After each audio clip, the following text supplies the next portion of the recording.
Proses perceraian antara Jonathan Frizzy dengan sang istri Dena Devanka hingga saat ini masih terus berlanjut. Namun di tengah jalannya proses perceraian, Jonathan Frizzy atau yang biasa disapa Ijong kini diketahui masih berada dalam satu atap dengan sang istri Dena Devanka.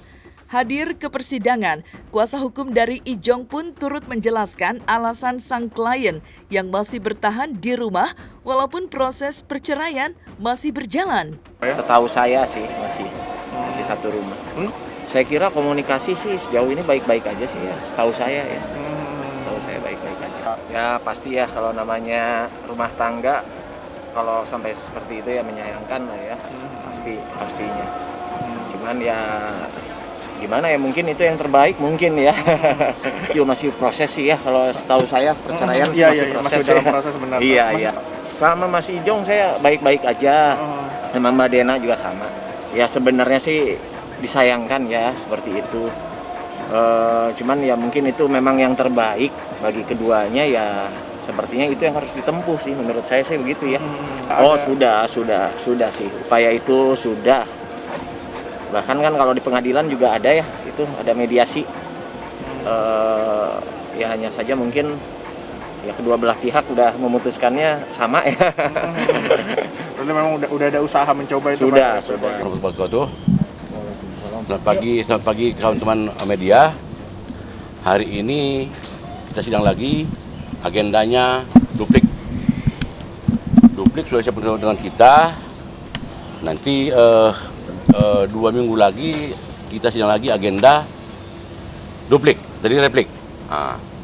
Jadi dalam persidangan ini sudah sangat baik dan kami tetap bagaimana seperti sesuai dengan prosedur persidangan. Mungkin tanggal 11 Maret nanti, November nanti agendanya duplik kali putus selah. Itu tadi dari majelis hakim. Jadinya saya tambahin bahwa tadi memang seperti apa yang rekan saya katakan tadi, kita menerima replik daripada penggugat. Jawaban itu istilahnya replik itu jawaban daripada gugatan rekonvensi kita tadi. Yang perlu diperjelas di sini bahwa kita menggugat rekonvensi itu hanya kepada pokok perkara yang diajukan penggugat. Itu tujuan gugatan rekonvensi. Kita gugatan rekonvensi itu tidak keluar daripada apa yang digugat. Nah, itu kemudian seperti apa yang saya katakan minggu lalu kita mengajukan. Mungkin teman-teman ada menanyakan kenapa klien kami Jonathan Frizzy masih tetap tinggal serumah.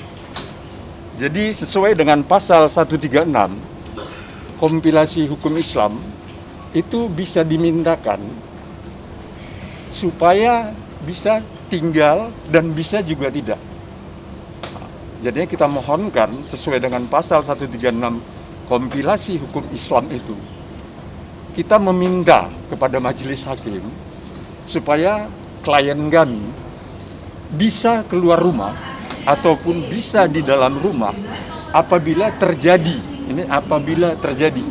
keributan, maka dia diberikan haknya untuk bisa keluar rumah dan agar menjauhi terjadinya percekcokan atau terjadinya tindak pidana lagi. Mungkin teman-teman sudah tahu kan, dari pihak penggugat dan klien kami juga sudah saling sampai ke pidana KDRT.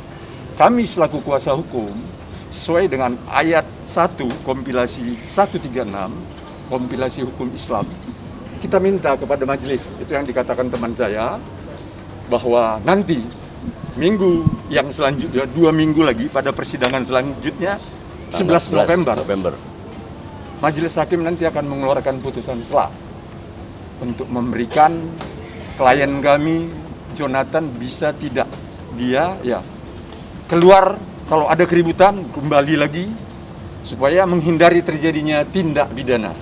Itu memang diatur di dalam kitab kompilasi hukum Islam. Begini, sama seperti pertanyaan ini berulang-ulang dari teman-teman. Memang di dalam KDRT, ya Undang-Undang Nomor 23 Tahun 2004 tentang KDRT, ya, itu bisa klien kami nanti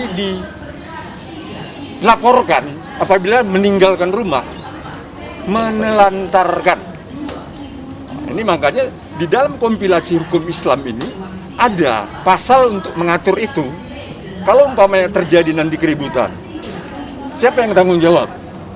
Kalau umpamanya terjadi tindak pidana, siapa yang tanggung jawab untuk itu? Kami selaku kuasa hukum sudah meminta, kami mengikuti apa yang sudah diatur oleh kompilasi hukum Islam, pasal 136 ayat 1 itu. Itu. Sampai hari ini sebenarnya Jonathan nggak ada niat untuk kabur dari rumah, Enggak, pergi. tidak ada. Cuman jaga-jaga, apabila ada pertengkaran, dia bisa meninggal rumah, itu kira-kira. Ya. Kalau dari pihak Majelis. penggugat, dia memberikan replik tadi ini. Saya juga belum pelajarin, tapi ya setahu saya intinya sama seperti ini. Saya katakan, penggugat tidak akan lepas daripada apa gugatan dia pertama. Dan tetap gugatan pertama permohonannya. Permohonan seperti di sini. Jadinya di sini juga ada menetapkan, saya belum baca semua, tapinya inti daripada replik ini tidak bisa lari. Ya, sama seperti ini.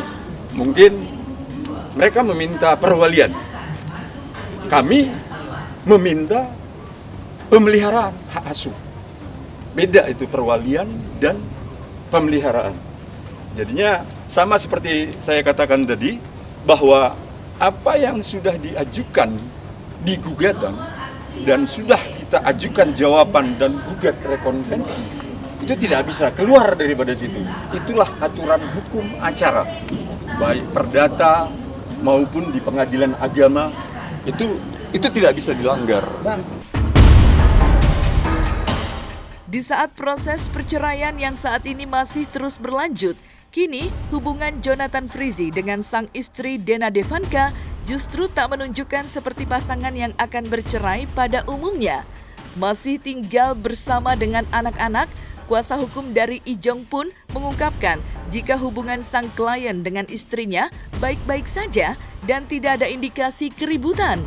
Iya, Sampai hari ini baik-baik aja. baik aja. Mereka satu rumah, tidak ada keributan. Intinya sekali beliau, klien kami, seperti apa yang dikatakannya selama ini, dia akan menjaga anak-anaknya sampai dia tua pun. Dia juga nggak mau dipisahkan dengan anak. Sama seperti permintaan kita tadi. Tetap, kalau ada keributan dia balik. Ya tetap dia bertahan, anaknya ada di situ. Kan statusnya sudah diputus cerai misalnya, Pak. Belum inkrah istilahnya. Nah, jika nanti diputus cerai, Oh, kalau dia diputus cerai dan mempunyai kekuatan hukum baru bisa. Kalau ini kan sekarang belum inkrah. Masih ada waktu pengadilan tinggi, Mahkamah Agung, itu makanya lama. Bagaimana nanti selama perjalanan ini belum putus inkrahnya ini, terjadi keributan. Gini. Kalau itu nantilah, kita Ya. belum sampai ke sana. Kalau berbicara kita itu. berbicara gini terlalu dini. Karena sekarang ini perceraian ini perkaranya hanya perceraian, belum nyampe ke gonogini. Nah, itu belum bisa jawab dulu, belum jawab. Terlalu dini kita jawab. Tunggu dulu putusan inkrah baru kita jawab. Jadinya itu berbeda nantinya. Berbeda konteksnya. Putus Iya. cerai, sah secara hukum, inkrah, mempunyai kekuatan hukum tetap, baru berbicara gonogini, peninggalan apa yang didapatkan selama perkawinan. Ya. Menentukan diterima tidak permohonan kita, pasal 136 ayat 1, agar kalau umpamanya klien kami, Jonathan Frizzy, ya, bisa dia keluar masuk tanpa nanti disalahkan, tanpa dikenakan penelantaran sesuai dengan Undang-Undang Nomor 23 Tahun 2004 tentang KDRT. Ijong baik-baik aja dengan apalagi dengan Mbak Dena, saya lihat juga hubungannya ya sejauh ini sih baik-baik aja sih saya lihat. Ya intinya dari kedua belah pihak ya harus saling komunikasi lah. semata-mata karena anak ya, itu aja sih. Om, terakhir mungkin pesan Om mewakili keluarga besar dari Dena dan Ijong. Harapan saya sih ya semoga ya keluarga besar ya jangan sampai terlalu ikut campur ya dari kedua belah pihak gitu ya.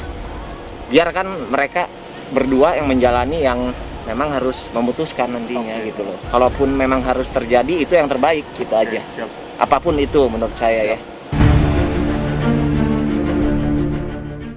Membaiknya hubungan antara Ijong dengan Dena Devanka di tengah proses perceraian yang sedang bergulir juga semakin terlihat saat keduanya telah sepakat mencabut laporan polisi terkait dugaan KDRT.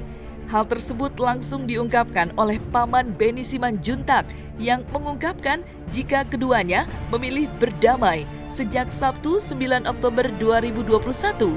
Jadi kemarin itu tanpa tanya saya, mereka itu sudah mencabut laporan. Berarti berbarengan ya Om Ben? Ya, dua-dua cabut.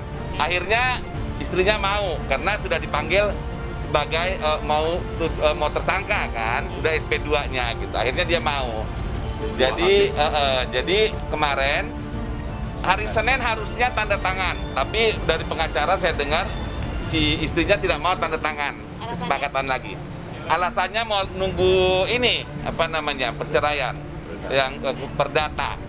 Jadi kalau menurut saya sih itu udah dua hal yang berbeda ya, perdata sama pidana. Makanya saya sudah bilang sama Ijong, yang penting perdata sudah selesai, Aci itu udah usah ikutan. Masalah perceraian biar si Jonathan tambah dewasa, biar aja yang dia melakukan, dia ikut prosesnya.